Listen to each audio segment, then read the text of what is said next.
to find food. It was very challenging, but beautiful areas, but also challenging. So I left that, came back, and then got sent to Miami to make this Only the Strong. So that was, I remember being a very, and I'd done some television too that year. So that was a busy poppin' year for me. And I was very thrilled to get Only the Strong because it was going to be a big studio film. Yeah. And tell us, you mentioned it was going to be a big studio film, and obviously Mark Dacascos was the star attraction of that movie in terms of the martial arts scenes. Did you have to go in front of the directors, the promoters of the movie, and do a table read with Mark first before a chemistry read before you got that role, or do you have any memories, or were you just initially cast and you met Mark on the first day of set? I did not do a chemistry read, but I read for the director and some other people, and then we had a kind of reunion last summer, and they reminded me exactly of the path because I it's been a while, I forgot, but I think Mark might have been at the very last meeting that I read Yeah. for, but then they sent him off to learn capoeira in a very condensed part of time. I don't know anyone else who could have done it like him because he came from a martial arts gymnastics background, which are the two things you need for capoeira is, the ability you could flip around and do the martial arts aspect. So he went on a crash course and they did get us together with kind of a dialogue coach just to kind of work on the scenes and get everybody up to speed and comfortable because I think they just wanted us, to be ready to go. So that was it. I didn't have like a chemistry read with him. And for the audience who mightn't be aware of the movie, can you enlighten them about your character Diana and where she fitted in or her role in the movie? Yeah, it took place in Miami. We shot in a very interesting, kind of had, I don't know how to say it, but it was a rough inner city school there that the students had, I believe, thrown someone over the railing of the second story and they shut the school down. So shooting in a school like this, it definitely felt a little grim. It was supposed to be kind of an action film, but there was definitely in the script a level of social consciousness and also just what do you do with kids that are all from multicultural backgrounds? Some were immigrants, some born there. And my character, Diana, was a teacher born there in Miami, grew up, went to that high school, and was teaching there. And Mark kind of came in and we had at first, slightly adversarial relationship, and then it grew kind of into a romance. But he was trying to make an impact by teaching the kids that maybe weren't perfect for track or football or basketball, something that appealed to them. And the great thing about capoeira is you can be amazing at it or you can just stand there and do the jinga because there's an energy to it. It's Afro-Brazilian and there's drums and there's a beat and you can just be in the circle holding that beat for other people in the drums. The funny thing is I kept saying, can Diana learn? Can she get in there and mix it up? And they didn't want that. It wasn't in the script, so I wasn't successful at getting a part of that action. So I was the girl kind of cheering him on from the side.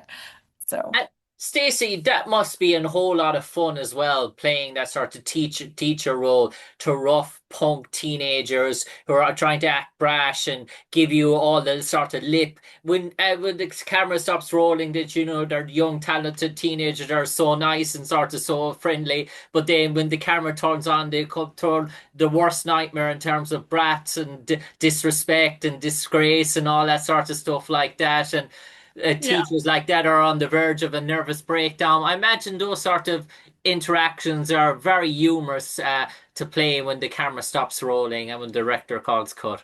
Yes, I was in my mid 20s, and one of the actors, when we did this kind of reunion at one of the capoeira guys who was in the film, Eamon Santos, he has a studio 15 minutes from my house, and we did a little fundraiser for him, and everybody came out, the director, the writer, Mark, myself, and a few of the actors. And one actor said, I was 21, or I think he was 18, and I had a rental car, and in Miami at that point, there were rough areas where people were getting hijacked if you had a car rental Yeah. tag on your car, so they told you to take it off. And we were in this rough area, and I had three of the cast guys in my car, like one, the 18-year-old sitting in the front, and the other two or three in the back. And all of a sudden, I'm like, oh gosh, we're in that rough area, and they all start to wig out, and I'm like, okay, just bend down and let's get out of here. It was funny because here they are playing these tough teenagers, and they were kind of terrified just because I had taken a couple of wrong turns, and we had been warned so much not to go into that area. But I think Miami's very different now, so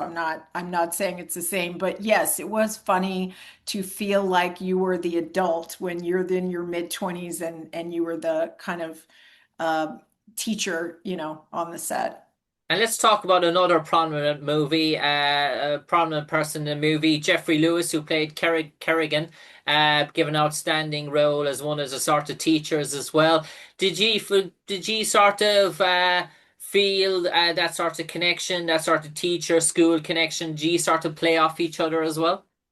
Yes, I enjoyed meeting and working with Jeffrey Lewis so much. And Todd Sussman, who played the other teacher, we would hang out together. And, Jeffrey, we've lost him now. He is the dad of Juliette Lewis, who you may know from, she's in Cape Fear right now. She Yeah. was in The Crash. I'm blanking on the show, but she's a brilliant actress. Like when Juliette Lewis turns up in something, it's going to get unhinged. Like she's always, you never know what she's going to do. And her dad was he had had such a long and illustrious career and had been in every film with everybody. So he was really fun to hang out with. And I remember him telling me he had quite a few kids. And I remember him saying, I usually name them after the place that I conceive them. And so he had Arizona, he had all these states names. It was pretty funny. He was a wonderful, lovely character and a man. And Stacey, when you got to see the action and stunts and choreography of capoeira and all these talented teenagers performing those moves up close, were you sort of blown away? And I imagine there was sort of a few bumps and falls and bruises along the way as well that you got to witness.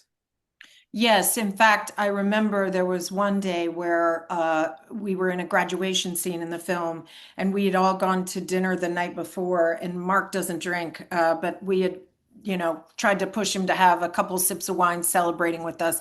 And then the next day, he had to go do like flips, like backflips, and we were all giggling among ourselves, like, oh my God, that poor guy. We didn't know he was gonna have to do that today.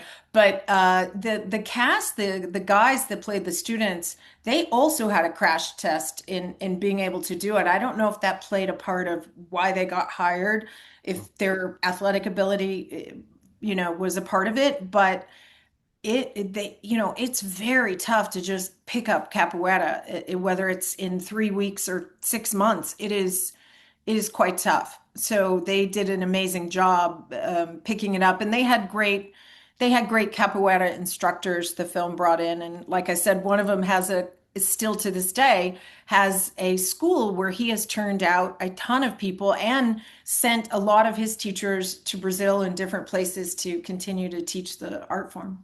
Yeah. And Stacey, playing those sort of light-hearted sort of movies that appeal to a certain audience, and I suppose it's light-hearted romance as well. It's not nothing sort of too strong in terms of Diana and obviously Lewis's connection as well. Is that easy enough as an actress to play emotionally that you don't really need to, because it's light-hearted romance that you don't really have to really get your whole mind and conscious into it? Um, Gosh, I don't know. I think for me, the character in this film, there were real stakes. There were real bad guys that were coming after the school and the students, and so it felt like the romance was a part of something that the characters were doing gingerly because they had real stakes involved. But just in terms of being an actor, it really helps if you like the other person. And while you're always acting and you're playing a character, you're also a human being. So if you click with the person or you like them or you have some chemistry, it can really help. And sometimes that chemistry is even negative. Like maybe you don't like them, but that tension read sparks on camera, right? So it can go either way, but I think that's part of the job is that if you are playing with, a tree and you have to have chemistry with that tree. Like that's just part of your job as an actor. I read somewhere that the director Sheldon Latish and maybe the martial arts choreographer Frank Dux maybe had maybe different ideas in terms of choreography and weren't on the same page at certain times. Or did you ever hear anything about that or that ever come up? No, I don't know that. I don't know if the fight choreographer and him, but I do know Sheldon's background as he did a lot of the more successful, like biggest Jean-Claude Van Damme films. So he certainly knew how to shoot and be, in charge of a martial arts film and the fighting that took. And in fact, I think our film had a lot more plot. It was more like a student film about a school in a city, and the action and the capoeira was woven into it instead of being just all action. But I didn't hear anything like that, but I probably wouldn't have because just showed up to do my part during those scenes. I wasn't there when they were building the fight scenes. And the music song Zoom Zoom went on to international fame, became worldwide famous again in the 2000s, nearly a decade later in terms of that. So it originated on Only the Strong, but it be almost be a I don't say it outgrew the movie, but it became world famous all over. Yes, in fact, I remember distinctly I was walking through a room and I heard the Zoom Zoom song on the television in a commercial, and I ran back in because I'm like, what is happening? And I had no idea that the song had taken on a life of its own. And at that point, then it started popping up in some commercials. And there was a song from Hardware, This Is What You Want, This Is What You Get, I believe. Simon Boswell did the music on that, and that song I've seen show up in other movies. In fact, there was a really big movie this year that they used it. So it is funny when decades later or a decade later, the song takes off. It was a great infectious beat, zoom, zoom, zoom, and then you have the capoeira drums and everything. So I can see why it took off because it made it lighthearted and fun to watch them play capoeira while that was playing. And Stacey, in some ways, are you glad that it was only a standalone movie, in terms of we can look back now and see it was a classic, or would you have liked to have seen something come about in terms of a sequel? When you are just an actor, it's very tough to control certain things that really have a big impact. And this was one of those times where studio regimes come and go, like someone's president and all of a sudden they're gone, and maybe the last person's slate of movies isn't something they want to champion. And that kind of happened to us, that the person that put this into play and got it made and was really championing the film, they changed people that were running the studios right before it came out.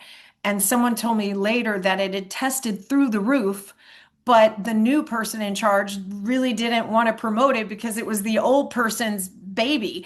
And so not only did we not get the kind of huge 3,000 screen push that we should have based on its testing, but there was also talk when they saw the testing numbers of if this does well, we'll make a sequel. So I think they kind of put it out. It did okay, pretty well, but not what it should have with the amount of marketing behind it from the test scores. So yeah, I think it's a shame because I still encounter people that love it, or young people that grew up watching it in high school and they're like, "Oh my God, that meant so much. It put me into martial arts," or, "I studied how to do this based on that film." So I think a sequel would have been fantastic. Even if I wasn't in it, I think that the film warranted that. So it's a shame and it's just all out of our control.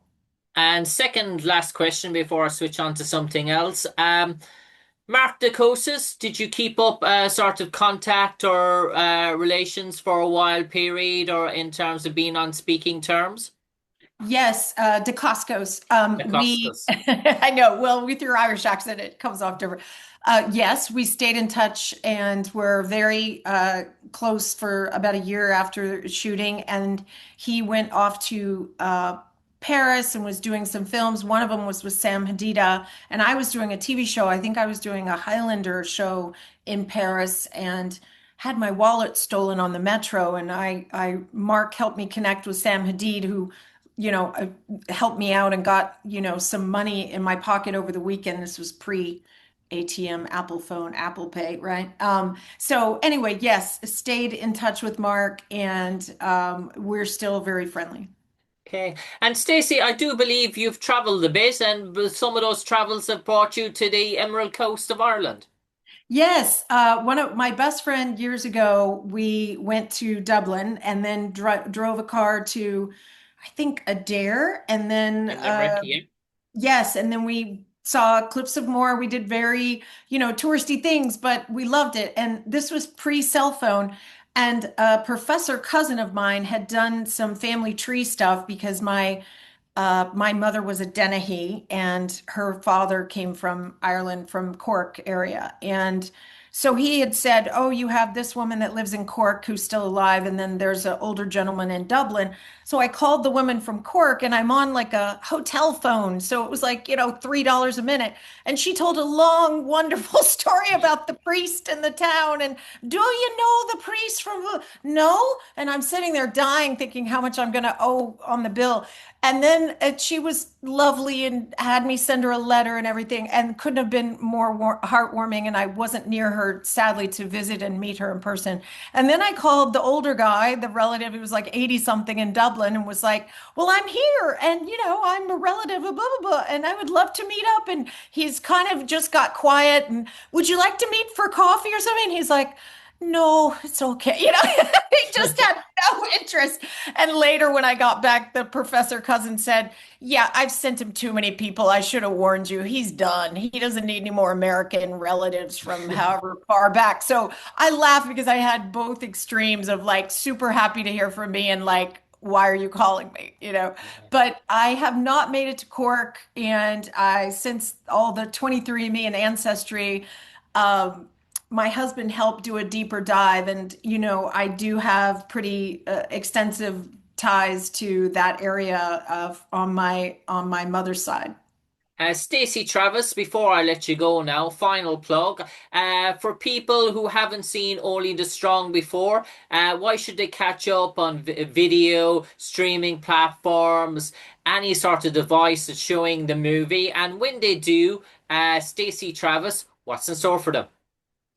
I think it's a fun action film. It's got some moments of drama, moments of levity, and it's really a slice of time in that period in the 90s where, they made just kind of wholesome entertainment. And even though there's a little bit of scary stuff, it's a wholesome story of resilience and trying to be the best you can, no matter where you come from and no matter what your circumstances are economically or in your home, that there's something out there for you to find your tribe, find your community.